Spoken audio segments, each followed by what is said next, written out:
അന്നമോള് മാത്രമാണ് ഭയങ്കര ആക്റ്റീവാണ്. നമ്മളെ വീട്ടിലെ എല്ലാ കാര്യങ്ങളും പറയും. അപ്പം എൻ്റെ ഡ്രസ്സിങ് വരെ അന്നമോള് പറയും. അഥവാ ഞാൻ പുറത്ത് പോയി കഴിഞ്ഞാലാണെങ്കിലും ഭക്ഷണം എടുത്ത എല്ലാ കാര്യങ്ങളും നോക്കുന്നൊക്കെ അന്നമോളാണ്. അപ്പോൾ മറ്റേ രണ്ടാളും സൈലൻ്റാണ്. വാപ്പ മോളെ നോക്കണ പോലെ തന്നെ മോള് വാപ്പേനെ നോക്കൂലേ? നോക്കും.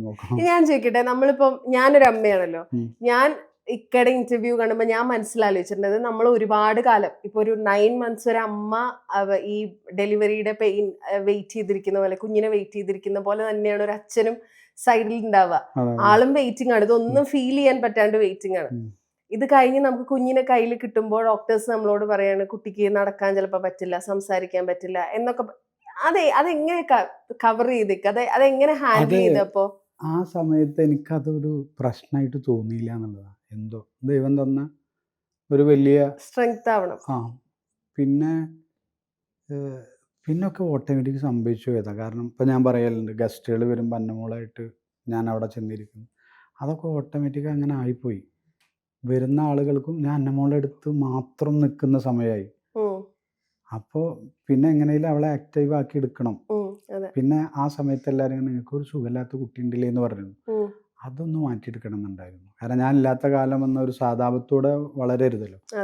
അപ്പോൾ അതിനു വേണ്ടി ഞാൻ ഒന്ന് പ്രയത്നിച്ചു. പിന്നെ അവളുടെ ഒപ്പമുള്ള നിമിഷം സത്യത്തിൽ ഞാൻ അതിൻ്റെ മുമ്പ് വരെ എൻ്റെ കോലത്തിലൊക്കെ വ്യത്യാസം ഉണ്ടായിരുന്നു. അന്നമോളായിട്ട് ഇടപഴകി തുടങ്ങുന്ന ആ സമയം മുതൽ ഞാനും ഭയങ്കരമായിട്ട് ചേഞ്ച് ഉണ്ട്. നിങ്ങളുടെ ആദ്യത്തെ ഇന്റർവ്യൂലൊക്കെ കാണുന്ന സലീമിക്കേ ഭയങ്കര വ്യത്യാസമുണ്ട്. ആക്ച്വലി ഭയങ്കര യങ് ആയി. ഞാൻ പറയും അവളേന്ന് കിട്ടിയതാവും നമുക്ക് എന്തേലും ഒരു ഭംഗിയൊക്കെ എനിക്ക് കിട്ടിയ അവളേന്ന് കിട്ടിയതെന്ന് പറയും.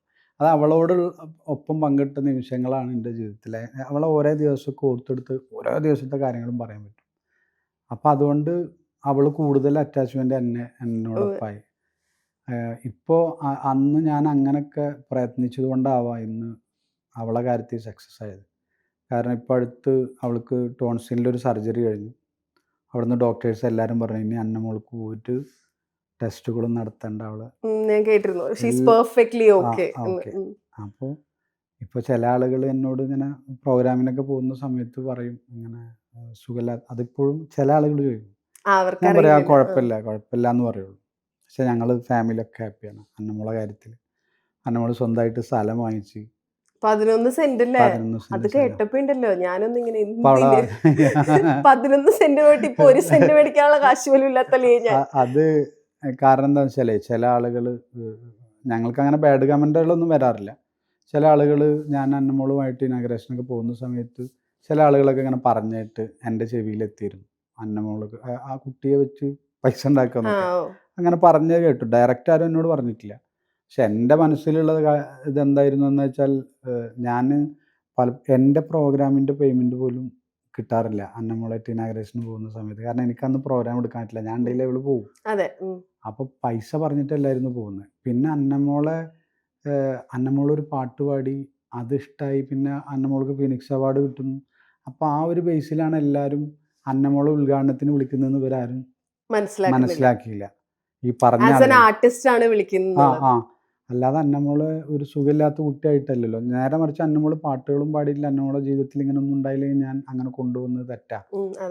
അപ്പോൾ എന്നോട് ചില ആളുകൾ അങ്ങനെ ചോദിച്ചു, നിങ്ങൾ എന്തിനാ അങ്ങനെ ഞാൻ പറഞ്ഞ എൻ്റെ മകളെ ഞാൻ ഉള്ളിലിരുത്തണം. എൻ്റെ മകളെ, നിങ്ങളെ മക്കളെ നിങ്ങൾ കൊണ്ടുപോകാറില്ലേ? സത്യം. അതുപോലെ തന്നെയല്ല എൻ്റെ മകളെ. കാരണം എൻ്റെ മകള് ലോകത്തിലെ ഏറ്റവും വലിയ സൗന്ദര്യമുള്ള ആരാന്ന് വെച്ചാൽ ഞാൻ എവിടെയും പറയും എൻ്റെ മകളാണ്. ഞാൻ ലോകത്തിൻ്റെ സൗന്ദര്യം കണ്ടത് എൻ്റെ മകളിലൂടെ ആയിരുന്നു എന്ന് ഞാൻ പറഞ്ഞു.